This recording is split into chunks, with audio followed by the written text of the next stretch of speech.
Olá pessoal, boa noite. Esperando vocês chegarem. Já tô por aqui.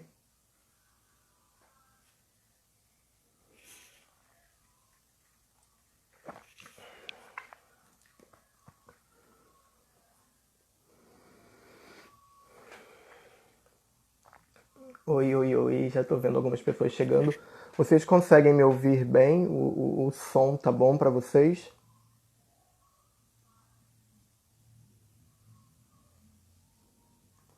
Tô vendo o Germano, Natália, César. Bem-vindos, bem-vinda. O som tá bom pra vocês?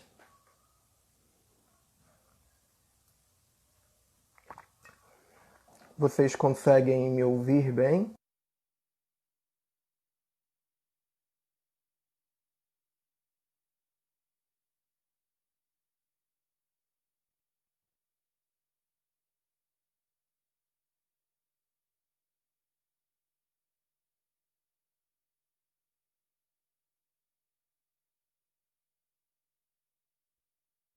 Bem? Sim? Então tá bom. Então, enquanto as pessoas vão chegando, eu vou me apresentando e explicando a ideia desse ciclo de lives. Para quem não me conhece, meu nome é João Gomes Júnior.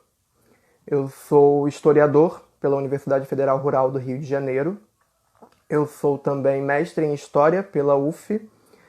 Na minha pesquisa de mestrado, eu investiguei as práticas homoeróticas, a homossexualidade e a prostituição masculina no Rio de Janeiro entre 1890 e 1938. A minha ideia era ver como a prostituição masculina era empregada na constituição do mercado de trabalho e também como uma forma de sociabilidade e resistência pelos homossexuais naquele contexto. Após o mestrado, eu estou numa pós-graduação de estudos linguísticos atualmente, né, estudos literários e estudos linguísticos, onde eu estou fazendo uma pesquisa sobre o pajubá enquanto uma variação linguística do português usado pelas travestis no município em que eu moro, em Queimados. Infelizmente, por conta da pandemia, a minha pesquisa teve que ser interrompida porque eu tenho que fazer entrevistas e não tem como essas entrevistas acontecerem nesse momento. E agora, esse ano, eu iniciei um segundo mestrado em Sociologia e Antropologia pela UFRJ para estudar as drag queens negras do Rio de Janeiro contemporâneo. Além disso tudo, eu também sou poeta. Acabei de lançar o meu primeiro livro pela editora Patuá, que se chama O Que Ri Por Último. A pré-venda do segundo livro vai começar em breve pela editora Urutau. E sou militante da causa LGBTI aqui no município de Queimados e também no estado do Rio de Janeiro. Aqui no município de Queimados eu já fui coordenador municipal pela Aliança Nacional LGBTI e atualmente eu faço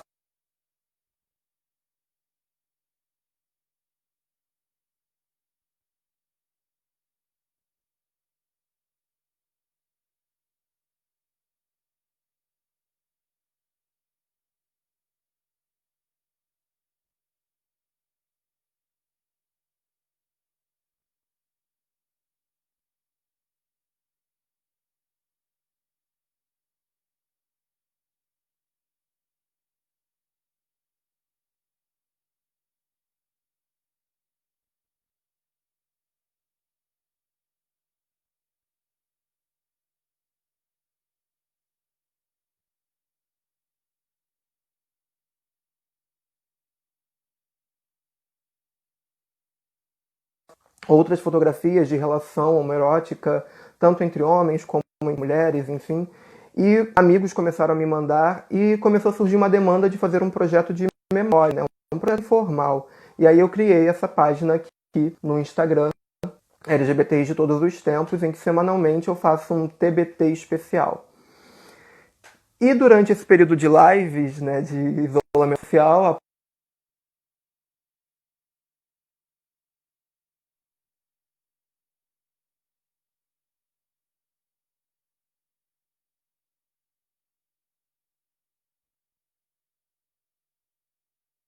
mês de junho, em que se celebra, né, celebra-se o orgulho LGBT, LGBTI, E então eu pensei, vou fazer lives tratando dessa temática, apresentando a história, historicizando as vivências LGBTI.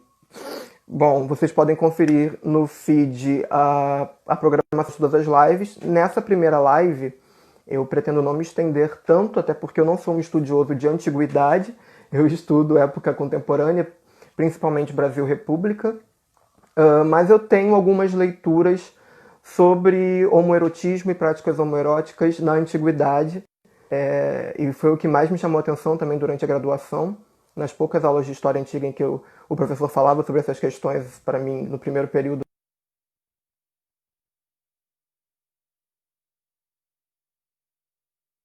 olhando toda hora aqui para baixo porque eu tenho a minha colinha aqui, né? Senão eu vou me perder.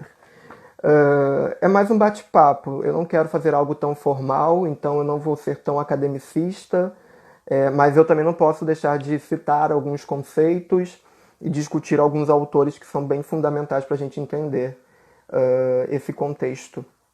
A ideia não é ser uma aula, não é um seminário, é um bate-papo, tanto que eu vou falar o que eu tenho para falar e no final, aqueles e aquelas que se sentirem à vontade, confortáveis e tiverem dúvidas e quiserem colocar essas dúvidas, podem fazê-lo sem problema algum.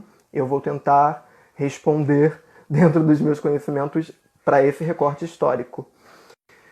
Então, sem mais delongas, o tema de hoje é da antiguidade à época moderna, entre práticas homoeróticas e a condenação da sodomia, que é quando se constitui a figura do sodomita na época moderna. Eu dividi a minha fala em 4 partes. A primeira parte, eu faço uma breve apresentação teórica e uma fundamentação conceitual do que eu vou trazer, explicando por que a gente não deve utilizar os termos homossexualismo ou homossexualidade para todos os contextos históricos, porque isso é um erro histórico. Fazer uma breve explanação sobre as sociedades primitivas, antes da constituição das sociedades de classe na Antiguidade Clássica. As sociedades clássicas, Grécia e Roma, fazendo um comparativo entre as práticas homoeróticas na Grécia e em Roma. E, por último, a constituição da sodomia e da figura do sodomita na época moderna pela Igreja. É importante eu deixar claro que essa parte 4 da minha fala, eu não vou me estender tanto nela, porque na próxima live eu vou falar sobre os contextos colonial e imperial no Brasil. Então é uma parte em que eu vou falar bastante sobre a igreja, o discurso religioso e sua influência na colônia e no império, passando pela questão da Inquisição, das punições, da perseguição aos homossexuais. Então eu só vou me concentrar mesmo em como a igreja consolidou a figura do sodomita. Bom, vou definir a temporalidade dessa fala. A minha fala vai ser pautada em uma divisão entre história e pré-história, né? E focando principalmente na história. O marco da divisão é 4000 a.C., com a invenção da escrita cuneiforme na Mesopotâmia. E a Idade Antiga aqui eu trabalho com um período que corresponde a entre 4000 até 3000 a.C., sendo o ano de 476 um marco importante por conta da queda de Roma. Com o fim da Antiguidade temos o início da Idade Média, que se estende até 1453, com a queda de Constantinopla, seria o Império Romano do Oriente, e o início da Idade Moderna, que se estende até 1789, com a Revolução Francesa. Fazendo um parênteses aqui rapidinho para responder uma pergunta do colega, eu vou manter a live salva aqui, no IGTV, e pretendo também deixá-la na minha página pessoal. Achei legal a ideia do canal do YouTube, mas não sei se eu tenho talento para youtuber ainda. Bom, agora eu vou explicar o historicismo dos conceitos homossexual, homossexualidade e por que eu trabalho aqui com práticas homoeróticas. Como bem diz Foucault, Michel Foucault, na série de livros História da Sexualidade, o conceito de homossexualidade ele é histórico, ele é datado, ele tem um período em que ele surge, né? Ele fala que o homossexual, enquanto uma figura, enquanto um personagem, ele é constituído pela linguagem E é quando a prática desses indivíduos começa a ser essencializada e representar esse indivíduo. O indivíduo ele começa a ser reconhecido a partir das suas práticas, a partir dos seus interesses eróticos e afetivos. Então a gente falar de homossexualidade ou homossexualismo, que é um erro ainda maior, no passado, acaba sendo um anacronismo, que é a gente aplicar a uma realidade um conceito que não corresponde àquela realidade. Eu peguei aqui alguns trechos do livro do Peter Fry e do Edward McRae, que é o que é a homossexualidade, em que eles falam: a homossexualidade é uma infinita variação sobre um mesmo tema, o das relações sexuais e afetivas entre pessoas do mesmo gênero.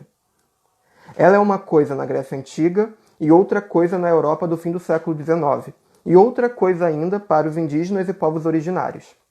Partiremos do pressuposto de que não há nenhuma verdade absoluta sobre o que é a homossexualidade e que as ideias e práticas a ela associadas são produzidas historicamente, no interior de sociedades concretas e que são intimamente relacionadas com o todo destas sociedades. Cada período histórico cria linguisticamente um discurso, um nome para definir e apresentar aqueles indivíduos naquela sociedade, né? A sexualidade é apresentada pelo Foucault como um mecanismo de controle que está a serviço dos poderes na sociedade. Então a sexualidade ela sempre transitou nessa malha de poderes e sempre foi apropriada por discursos variados até chegar na modernidade em que se constitui a figura do homossexual. Mas essa figura anteriormente teve outros nomes, como somitigo, sodomita. A homossexualidade ela é vista, inclusive por mim e por esses autores, enquanto uma variação sexual que existe em todas as épocas, sociedades, culturas, raças, classes. A sexualidade ela faz parte integrante da experiência humana, mas as atitudes sobre ela variam de acordo com a época, a sociedade e as condições materiais. A homossexualidade ela já foi tratada, né, como diz Jurandir Freire Costa, por variados discursos. Ela já foi produzida e constituída pelo discurso religioso, enquanto um pecado, pelo discurso jurídico, enquanto um crime, pelo discurso da psicanálise, o discurso médico.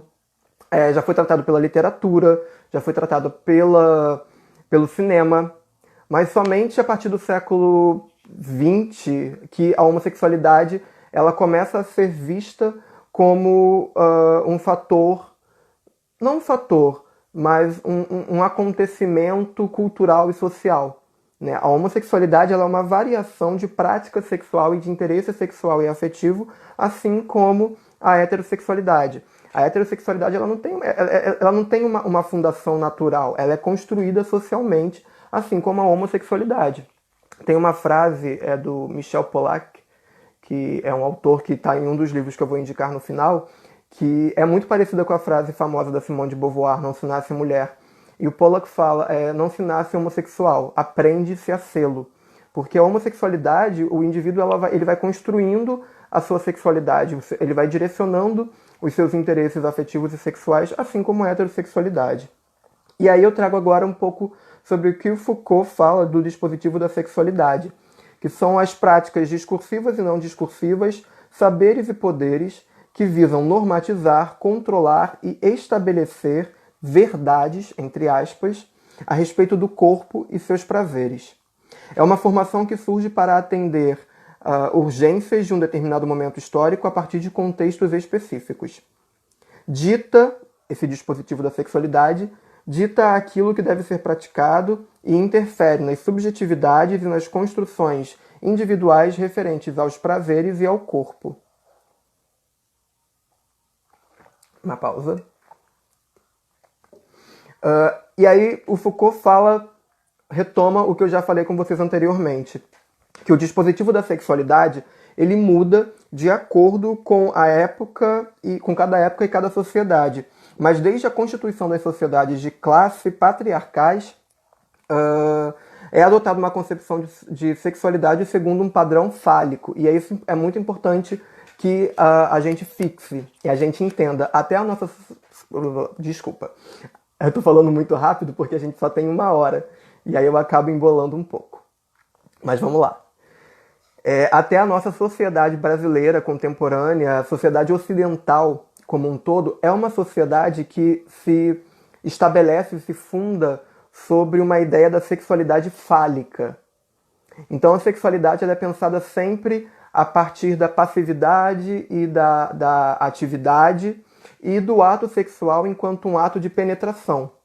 E é muito importante que a gente atenda à convocação dos novos movimentos que estão se formando e perceba que o sexo, o ato sexual e a sexualidade não se concentra somente na questão do falo. Não é somente a penetração que determina o sexo, né? Eu acho muito importante a gente começar a se atentar e buscar um pouco mais saber sobre práticas sexuais que estão desconectadas, desligadas da penetração, porque é uma forma de desconstruir essa ideia que já prevalece há tanto tempo. Então ele fala que esse dispositivo da sexualidade ele está ligado a essa concepção do padrão fálico do ato sexual, porque o falo, né, o detentor do falo, o homem ou a figura ativa na sociedade detém o poder. Quem detém o poder determina a vida daqueles que não detêm o poder, onde o prazer sexual está intrinsecamente ligado ao ato sexual de penetração. E aquele que é penetrado não tem voz ou lugar na sociedade. Este dispositivo, o dispositivo da sexualidade, tem o poder e é sustentado por esse mesmo poder, de tornar o sexo possuidor de uma verdade sobre o indivíduo. E esse dispositivo ele vai se desenvolver com mais potência, de maneira mais palpável, na época moderna. A sexualidade, bem como a articulação das identidades sexuais e experiências eróticas, não são características universais da natureza humana, são produções culturais, né?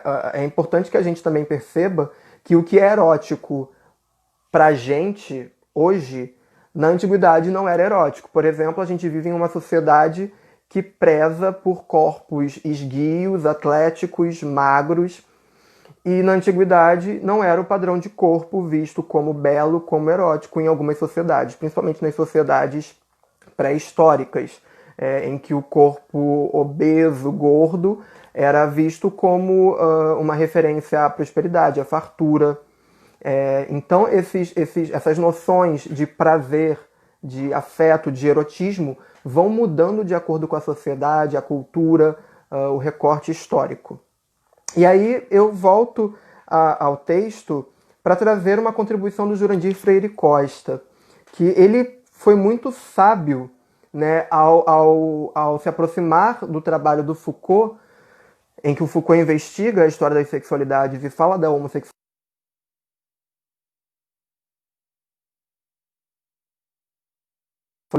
Então ele propõe o homoerotismo e as práticas homoeróticas enquanto um conceito. É um conceito mais largo e é um conceito mais elástico e é o conceito que eu costumo utilizar. Tanto que na minha pesquisa de dissertação, eu falo, o título é Uma História Social do Homoerotismo e da prostituição masculina no Rio de Janeiro. Por que eu deixo bem claro que é homoerotismo? Eu não estou me centrando nas identidades homossexuais que ainda naquele período estavam se constituindo. Eu me concentro ali na prática homoerótica. E aí o Jurandir Freire Costa, ele propõe a substituição dos termos homossexualismo e homossexualidade por práticas homoeróticas e homoerotismo.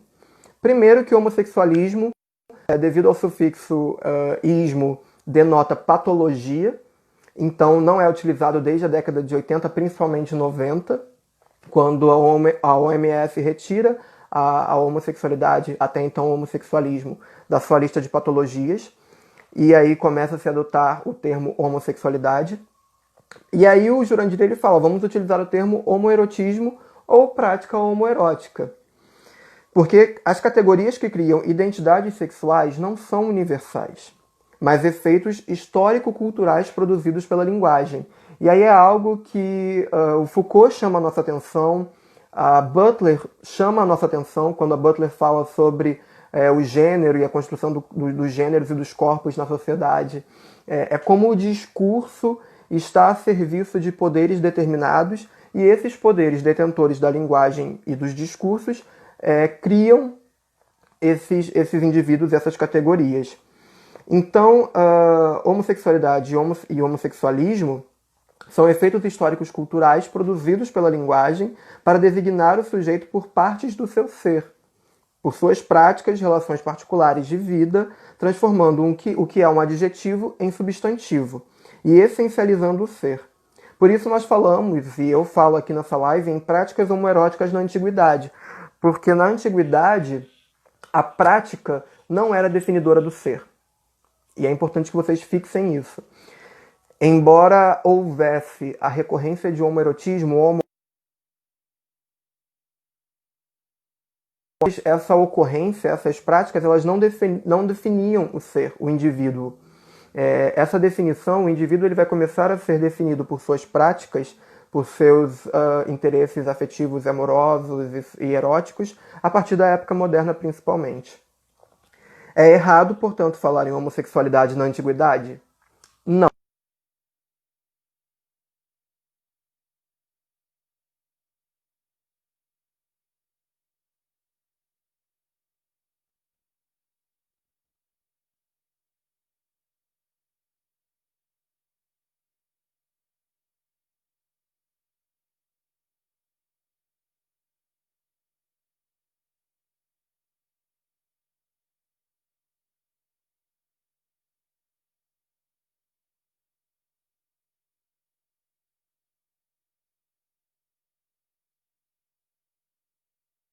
Fenômeno de uma época passada. Isso é o que nós historiadores chamamos de evitar o anacronismo, que é a utilização de um conceito contemporâneo para análise de uma época passada. Então não é errado, vocês podem falar homossexualidade na Grécia, em Roma, desde que sejam tomadas as devidas proporções. As práticas homoeróticas nas sociedades primitivas ou fundacionais, que são aquelas sociedades que existiram e se organizaram no período pré-histórico e início do que a gente chama de história. Naquelas sociedades de baixo nível de desenvolvimento tecnológico, mas com alto grau de desenvolvimento humano, as necessidades básicas para a sobrevivência eram compartilhadas por todos sem nenhuma questão de gênero. O gênero não influenciava nisso. A divisão das funções era distribuída de forma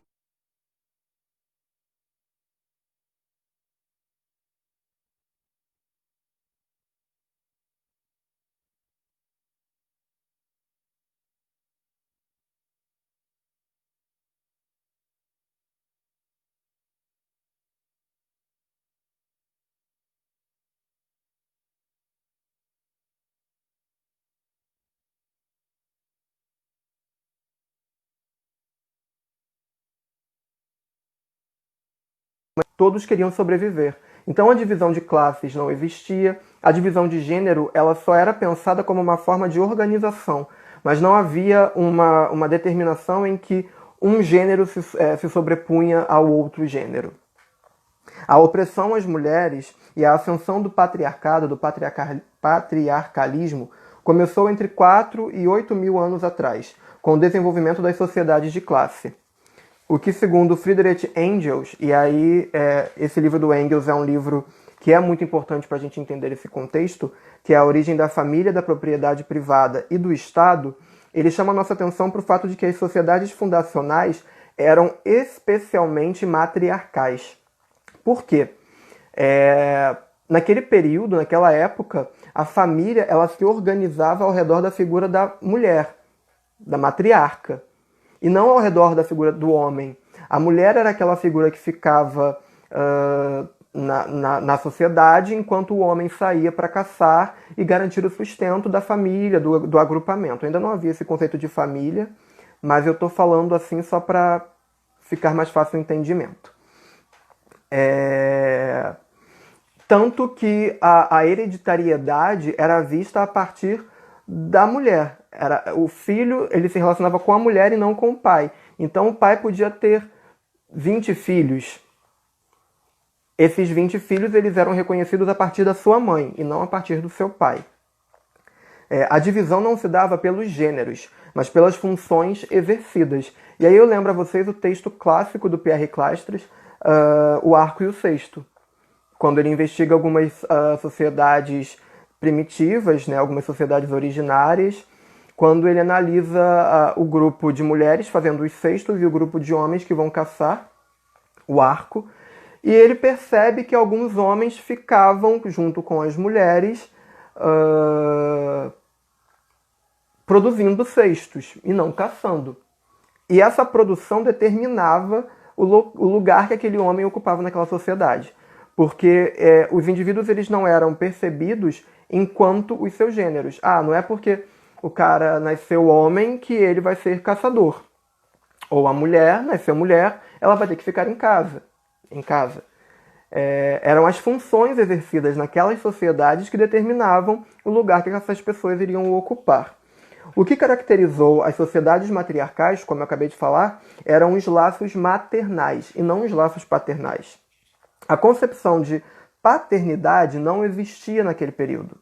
Ou seja, homem e mulher que mantinham relações sexuais vivendo juntos é uma relação que só aparece nos últimos períodos do chamado comunismo primitivo, como Engels chama, quando se inicia a organização das sociedades de classe da antiguidade. É quando se começa a se desenvolver e a se fundar a propriedade privada. Quando esses grupos dessas sociedades primitivas e fundacionais começam... Só um momento que eu vou beber água.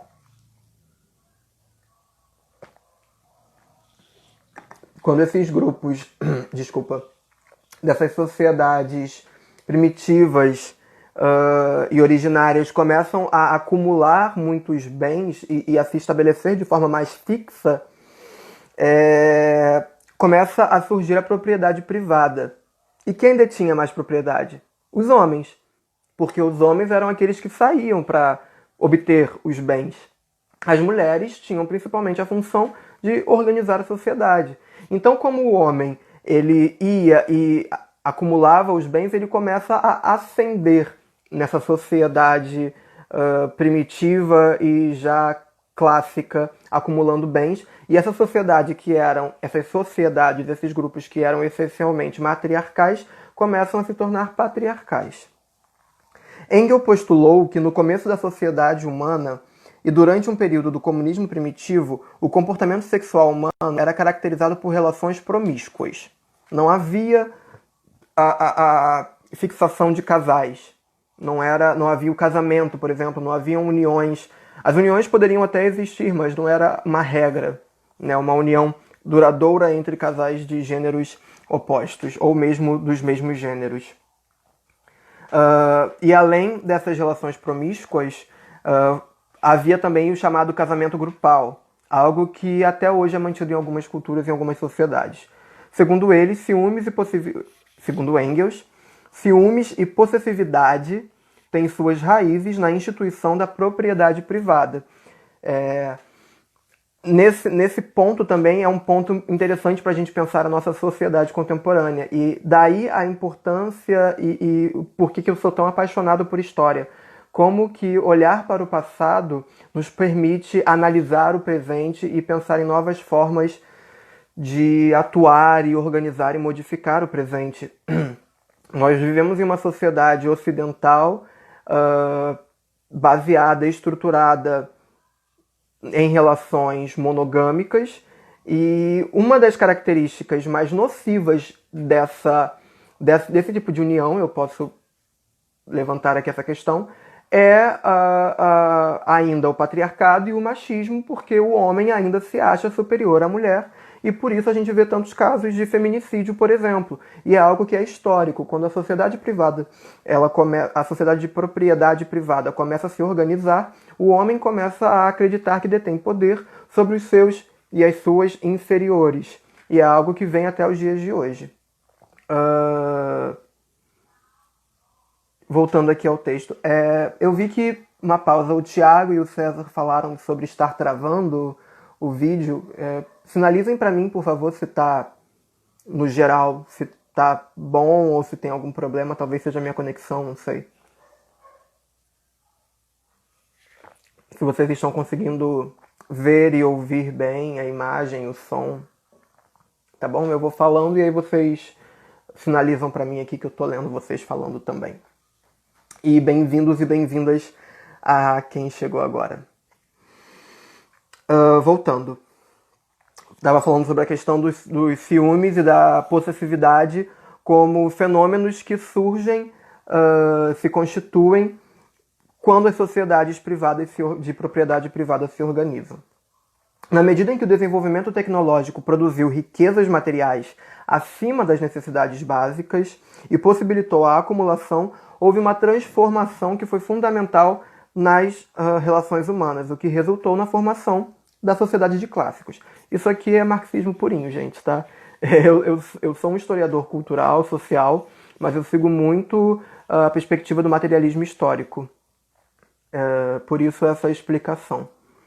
E esse desenvolvimento gradual da propriedade privada criou as relações de exploração entre os que tinham e os que não tinham, o que a gente vê que se mantém até os dias contemporâneos. Os líderes masculinos, como eu disse, cresceram acima das mulheres e as sociedades tornaram-se patriarcais. E é nesse momento em que o casamento começa a ser articulado como uma forma de manutenção dos bens e dos bens privados, da propriedade privada que aqueles homens acumulavam. Pensem comigo, eu sou um cara, eu acumulo vários bens, eu acumulo um poder na minha sociedade, eu vou querer morrer e deixar esses bens dispersos? Não. Eu preciso construir uma instituição que faça com que os meus bens permaneçam na minha linhagem. Né? É aí a origem da herança, é aí a origem da passagem dos bens privados, da propriedade privada, que vem com a instituição do casamento, o casamento consolidado enquanto um contrato, que vai ser muito mais forte em Roma. Roma vai pensar leis, pensar toda uma jurisdição para instituir e proteger o casamento. Mas desde a passagem dessas sociedades primitivas para a sociedade de classe, a gente já tem o casamento se organizando. Então surge o casamento comprado e o pagamento de dote. E a formação desses bens eram passados dos pais homens aos seus filhos, já não eram as mulheres o centro dessas famílias. E as relações sexuais começam a ser restringidas. Aí a gente volta para o dispositivo da sexualidade do Foucault, quando a sexualidade ela começa a ser articulada pelos poderes da sociedade, fazendo com que a sexualidade assumisse uma significação social negativa. As relações homoeróticas masculinas eram toleradas, mas as femininas, mesmo as heterossexuais, eram limitadas pela dominação patriarcal. Então, se eu sou um homem e eu tenho uma mulher, essa mulher ela não pode manter relações com outra mulher ou outro homem, porque se ela mantém relações com outro homem, ela pode engravidar desse outro homem e quando eu morrer, os meus bens vão passar para o filho de outro homem, que não é o meu filho. Então a sexualidade feminina começa a ser muito mais controlada que a masculina. Os homens eles poderiam manter relações heterossexuais e homossexuais, novamente, com cuidado do uso desse conceito, relações homoeróticas, com outros homens sem nenhum tipo de problema. As mulheres, por sua vez, não. E agora eu trago alguns exemplos de práticas homoeróticas e homoafetivas que a gente pode encontrar em alguns escritos da antiguidade, como, por exemplo, na Suméria de 2750 a.C. A Suméria nos deixou a mais antiga epopeia conhecida, que é a epopeia de Gilgamesh. Eu tive o prazer, eu digo prazer porque foi uma leitura boa, apesar de a escrita ser bem difícil. Eu li no meu primeiro período de graduação, então tem muito tempo, tem uns 8 anos. Eu até tentei reler a epopeia essa semana, mas eu não tive tempo. Então fica a dica, quem quiser procurar, vocês encontram em PDF a epopeia de Gilgamesh. Mas a importância de eu citar essa epopeia aqui é para falar sobre o rei Gilgamesh, da cidade de Uruk, que é o local que deu origem ao atual Iraque, porque esse rei ele mantinha relações homoeróticas com Enkidu, que era um homem muito próximo a ele. E em 1300 a.C. a gente tem a Ilíada de Homero, que também foi um outro livro que eu li durante a graduação para a prova, e eu fiquei arrasado porque eu li aquele livro e não caiu nada de A Ilíada. A gente sabe que tem a versão em prosa e a versão em poesia, né, lírica. Eu li a versão em poesia, muito mais difícil, a versão em versos, muito mais difícil do que a versão em prosa, porque o professor disse que iria cair na prova, e não caiu nada na prova. Luísa tá aqui, Luísa tá de prova disso. Eu não sei se ela passou pela mesma situação, mas eu li a Ilíada e não caiu nada da Ilíada. Então eu adoro a Ilíada pela história, mas eu tenho um pequeno trauma. E aí na Ilíada, o Homero, o clássico poeta grego, ele conta a história do Aquiles, né, e da guerra de Grécia contra Troia por conta de Helena. E nessa história nós temos o Aquiles e um guerreiro que é muito próximo dele, que é o Patroclo. E essa proximidade não era apenas uma afetividade, uma amizade. Era uma relação homoerótica entre aqueles dois homens. Tanto que quando Patroclo morre, Aquiles jura vingança, e quando Aquiles é morto, ele é enterrado ao lado do túmulo de Patroclo. Porque havia uma relação entre os dois. A maioria dos exércitos gregos era formada principalmente ou unicamente por casais homossexuais. Na mesma época, ainda tratando sobre essas sociedades primitivas, antes da constituição da Grécia, na mesma época em que os hebreus transformavam radicalmente o seu pensamento religioso, as necessidades dos estados gregos estavam se desenvolvendo de uma forma diferente. Como todo povo antigo, as primeiras tribos gregas eram organizadas no sistema matriarcal, e a homossexualidade existia entre elas. Com o desenvolvimento grego baseado em classes, no patriarcado e no escravagismo, houve uma tendência para que os rituais homossexuais de mulheres, por exemplo, que faziam parte das práticas religiosas, evoluíssem para uma prostituição de templo. Então, nas sociedades antigas, as práticas homoeróticas, elas eram utilizadas ou aconteciam principalmente, mas não só, nos ritos religiosos, né? As práticas homoeróticas eram aceitas em qualquer nível de relação, mas principalmente nos ritos religiosos, que eram rituais pagãos para variados objetivos, prosperidade, enfim. E as mulheres eram vistas como sacerdotisas nesses rituais. E quando a sociedade patriarcal começa a se organizar, essas mulheres elas perdem um pouco o seu lugar de sacerdotisas ou de centralidade, né? A sexualidade feminina, ela deixa de ser uma sexualidade livre para ser uma sexualidade controlada. Então as práticas homoeróticas entre as mulheres, o chamado lesbianismo, ele se torna aceito desde que com funções religiosas e dentro dos templos. É a chamada prostituição do templo, em que o indivíduo ele pagava para obter algum objetivo, algum benefício religioso. Ele pagava aquelas prostitutas, aquelas sacerdotisas que ficavam em templos. Geralmente elas iam para esses templos virgens e havia rituais que envolviam a sexualidade para que aquele indivíduo que pagou recebesse, alcançasse os benefícios que ele almejava alcançar pelas mãos dos deuses. Agora, na Grécia Antiga, as práticas homoeróticas eram vistas com uma certa banalidade. A gente pode ver vários relatos, vários textos, né? Tem uma literatura bastante vasta sobre a homossexualidade na Grécia, né? As práticas homoeróticas. Como eu falei no começo, se vocês me ouvirem falando homossexualidade no passado, é o uso de um conceito dentro das suas proporções, tá, gente? Eu expliquei isso no comecinho, então para quem está chegando agora e perdeu essa explicação, depois vocês podem ver no IGTV tranquilamente.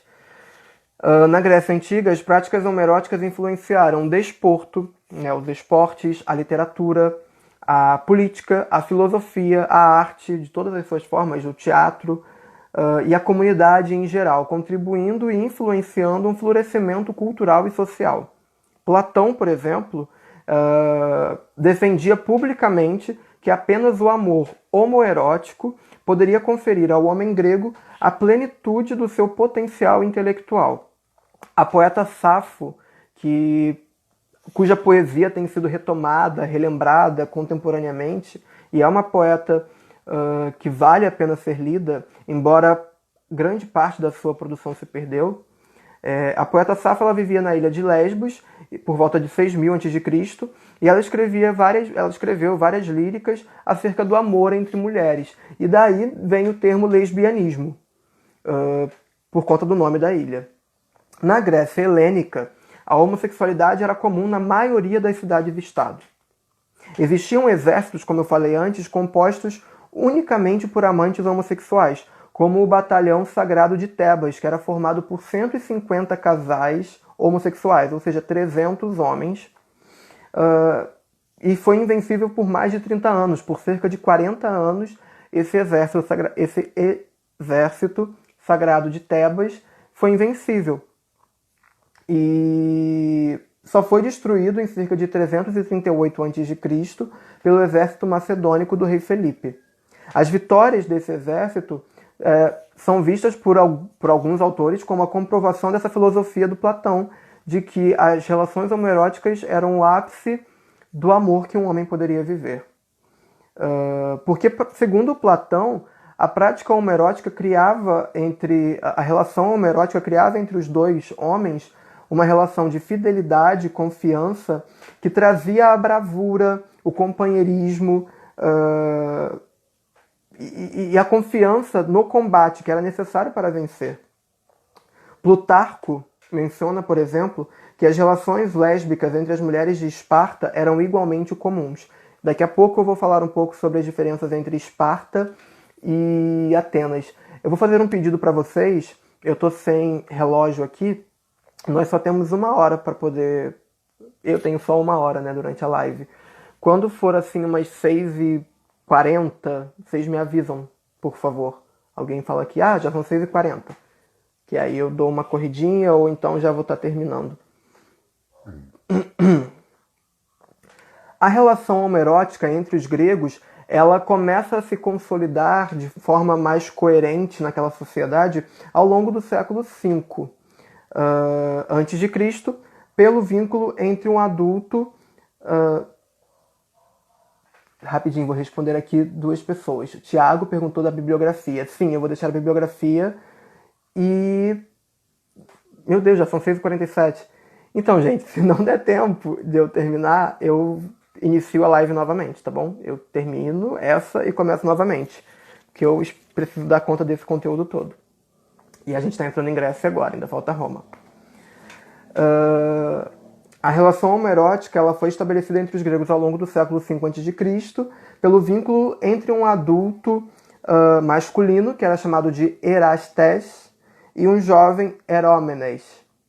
Então é importante que vocês percebam, eu vou começar agora nas distinções entre Grécia e Roma, porque na Grécia essa prática era pensada a partir do sujeito cidadão, do homem cidadão, que tinha uma posição social na sociedade e ele podia manter relações com outros, desde que esses outros fossem da aristocracia também e menores de 20 anos. Então a gente tem os Erastes, que eram esses sujeitos da aristocracia, maduros e tudo mais, e os Herômenes, que eram os jovens, pertencentes às classes dos cidadãos das aristocracias.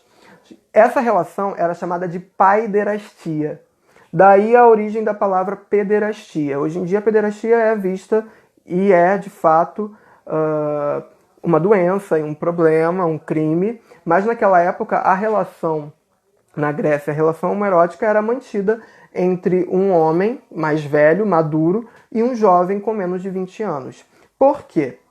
Essa relação ela tinha um objetivo duplo, pedagógico e erótico. Esse cidadão maduro, que fazia parte da sociedade, que tinha seus direitos, ele podia ter relações sexuais com todos aqueles que não fossem considerados cidadãos ou cidadãos abaixo dos 20 anos. Ele tinha essa liberdade, então tinha essa função erótica e tinha a função pedagógica. O homem mais velho que cortejava e se relacionava com um jovem da aristocracia, ele tinha uma função de orientação. Por exemplo, Aristóteles com Alexandre o Grande. Ele estava orientando aqueles jovens. O colega César está chamando uma atenção aqui para um fato importante, que os Erastésios eles viviam até os 26 anos. Era essa idade, em volta dos 20 e 26 anos. O cortejo de um jovem por parte de um cidadão já maduro era aceito, bem visto e esperado nos círculos aristocráticos. Inclusive, César, obrigado por essa retificação. Dos Erastésios eram aqueles homens maduros acima dos 26 anos e os herômenos de 13 até 20 anos. Então esse cortejo era bem visto, era aceito e era esperado nos círculos aristocráticos. A cultura grega não concebia noções de orientação sexual como a cultura moderna. Como eu falei no início, a prática, as relações homoeróticas não definiam o indivíduo, não definiam a sua orientação sexual.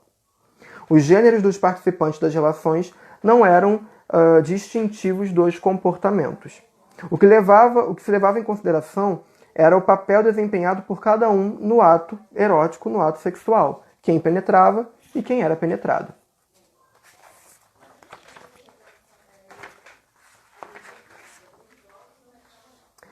O ato erótico, o ato sexual, no caso, ele era polarizador e hierárquico. Ele dividia, classificava e distribuía os parceiros em duas posições radicalmente opostas, o ativo e o passivo, aquele que penetrava e aquele que era penetrado.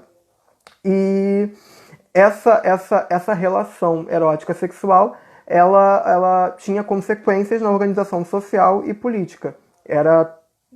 Essas categorias elas eram articuladas, que expressavam as relações de poder daquela sociedade. Assim, cidadãos masculinos adultos, os erastés, acima dos 26 anos, que exerciam um papel político na sociedade, obrigatoriamente eram ativos no ato sexual, podendo sofrer sanções caso fossem descobertas ações de passividade, como a perda da cidadania.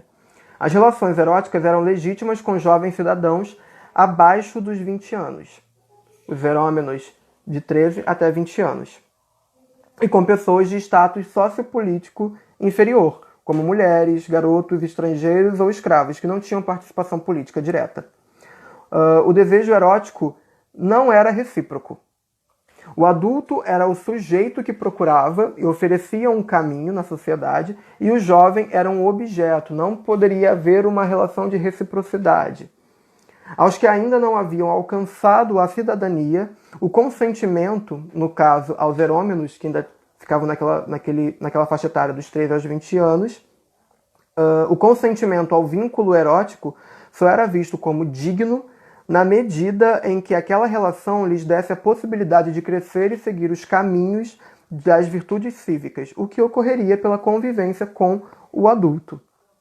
Esta era a função pedagógica da relação. O cidadão grego maduro, o Erastés, ele era encorajado a, entre aspas, caçar o seu herômenos. E o objeto das investidas, ele também não podia ceder facilmente, sendo seus comportamentos examinados pela comunidade. Agora, algumas diferenças entre Esparta e Atenas. Tanto Esparta quanto Atenas apresentavam relações e práticas homoeróticas. Em Esparta, as mulheres tinham algum tipo de igualdade social com homens. As meninas e os meninos recebiam treinamento militar e atlético. Homens e mulheres tinham maior liberdade sexual e ambos tinham direito a mais de um companheiro sexual. Em Atenas, predominava a família monogâmica e patriarcal, que era dominada pelo homem, com extrema submissão feminina. Ou seja, em Atenas, a sexualidade feminina não era tão livre quanto em Esparta. Interessante citar a história do conquistador macedônico Alexandre o Grande, que mantinha relações homoeróticas com seu companheiro de batalhas, que era um amigo desde a infância, o Hefestion.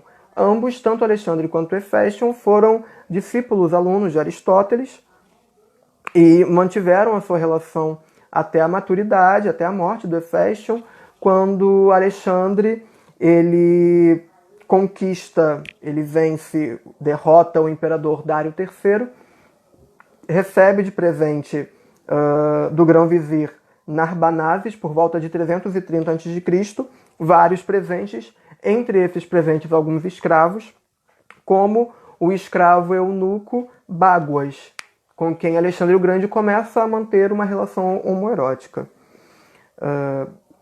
Eu vou fazer o seguinte, eu acho que a gente ainda tem algum tempo, não sei o quanto, mas agora eu vou entrar em Roma e depois finalizo com a época moderna e a constituição da sodomia. Eu não sei se eu encerro a live aqui e já salvo e começo a outra, ou eu vou falando até a hora que der. Deixa eu ver. Vou tentar, acho que eu vou arriscar, não sei. Porque falta pouco. Mas vamos lá. Agora as diferenças entre Grécia e Roma. Vocês podem perceber que eu não estou me alongando, são 6h55. Eu comecei com um certo atraso, comecei 7h05, então a gente tem uns 10 minutos. Bom, eu vou fazer o seguinte, eu vou continuar, aí daqui a pouco vai aparecer aqui o tempo que eu tenho, eu encerro, salvo a live e aí a gente continua. Puxo de novo a live, tá bem? Vocês podem perceber que eu não estou me alongando tanto em fatores sociais, políticos, culturais daquelas sociedades, porque não é o meu interesse aqui nessa live, até porque não é o meu objeto de estudo. Eu não tenho, vou ser muito sincero, eu não estudo antiguidade, eu estudo contemporaneidade, Brasil, República. Mas a minha ideia aqui é me concentrar nas práticas homeróticas e nos relacionamentos homeróticos, nas relações homeróticas na antiguidade clássica, nessas sociedades. Eu acho que eu vou fazer aqui o que a colega falou, de encerrar e chamar de novo a live. Só sinalizem para mim. Se eu encerrar, eu consigo salvar, né? Ou eu tenho que esperar acabar para salvar? Eu não sei. Não sei se eu preciso esperar encerrar ou se eu posso encerrar e salvar.